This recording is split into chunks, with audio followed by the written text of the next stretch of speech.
Et donc nous avons également un troisième département, et ça c'est très important. C'est un autre projet qui nous crève les cœurs. Donc nous portons beaucoup plus attention dans les cadres de notre vision pour les jeunes de Charlotte. L'éducation pour nous, c'est les centres de préoccupation, si je pourrais m'exprimer de la sorte. Nous ne pouvons pas dormir et être à l'aise quand nous n'avons pas encore répondu aux soucis et surtout aux désirs concernant l'éducation de nos jeunes. Beaucoup de jeunes ont l'impression qu'ils sont laissés de côté, comme des laissés pour compte, considérant que l'éducation, c'est la clé pour la réussite de leur vie. Moi, en tant que chrétien et surtout en tant que pasteur d'une église évangélique, j'ai besoin de parrainer ces jeunes. Donc, le but sera réellement de les aider en leur apportant une couverture substantielle pour leur éviter du décrochage, en d'autres termes, l'abandon scolaire. La raison, c'est que beaucoup de jeunes, quand ils se sentent abandonnés ou qu'ils ne sont pas aidés, ils quittent l'école. Vous voyez? Et une fois qu'ils ont abandonné l'école, ils décrochent totalement et ils n'ont plus envie d'y revenir. Et la raison principale, c'est qu'ils n'avaient personne comme modèle qui était là pour les aider. Vous savez, quand il n'y a pas d'aide optimale, dans les cadres de l'encadrement adéquat pour les jeunes filles, nous, en tant que société, en tant que communauté, qu'est-ce que nous faisons? Nous sommes impuissants, nous assistons à des cas terribles de grossesses accidentelles dont les adolescentes sont souvent victimes. C'est une réalité.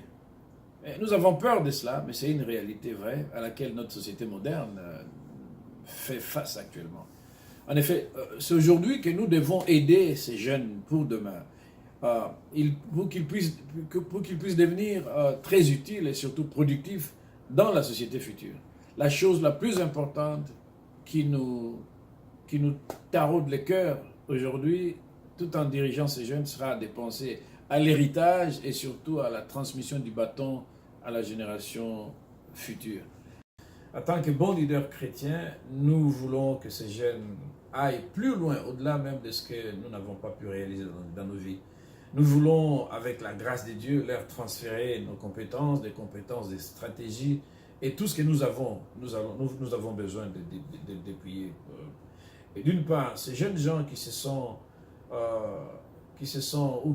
enrôlés dans les programmes sportifs et autres, scolaires que nous sommes en train d'offrir, auront un rôle de leadership important à jouer au sein de l'Église et voire au sein de leur communauté locale.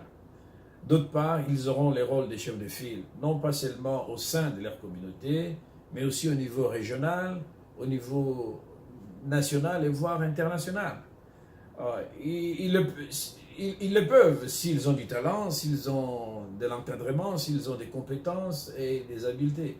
Et donc, pour ce qui nous concerne, notre objectif, c'est bien de les équiper et de les responsabiliser pour la grandeur et un fort sens du leadership.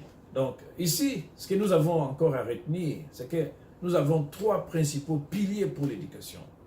Quelqu'un va me poser la question, ça consiste en quoi cette éducation? Le pilier numéro 1, c'est d'abord les études humanitaires. Il y aura un programme de tutorat, c'est-à-dire des cours supplémentaires comme des cours d'accompagnement scolaire. Donc, nous devons établir des programmes d'accompagnement après l'école.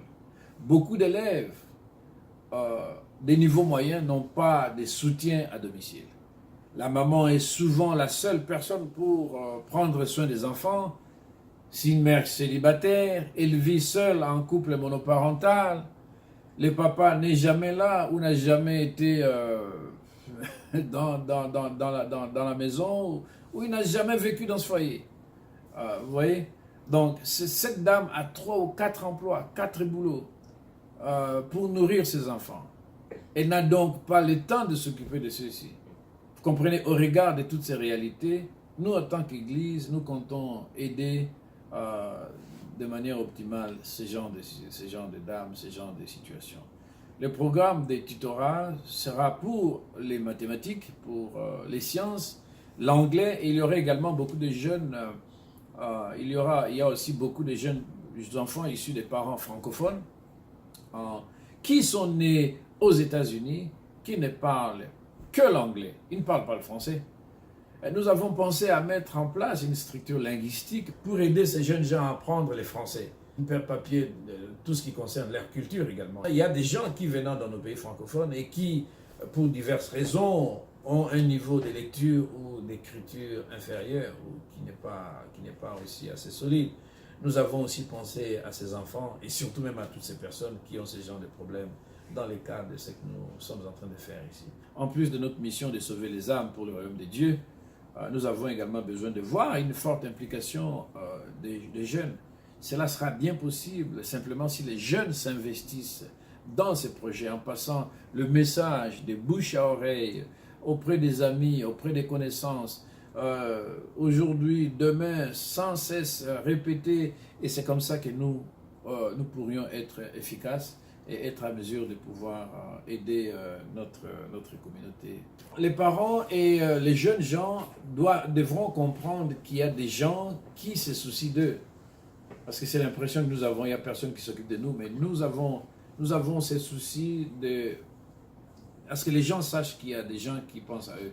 Et aussi, ce que je pourrais dire, pour atteindre ces objectifs, nous avons aussi besoin des bénévoles talentueux et qui sont dévoués à la cause de la jeunesse.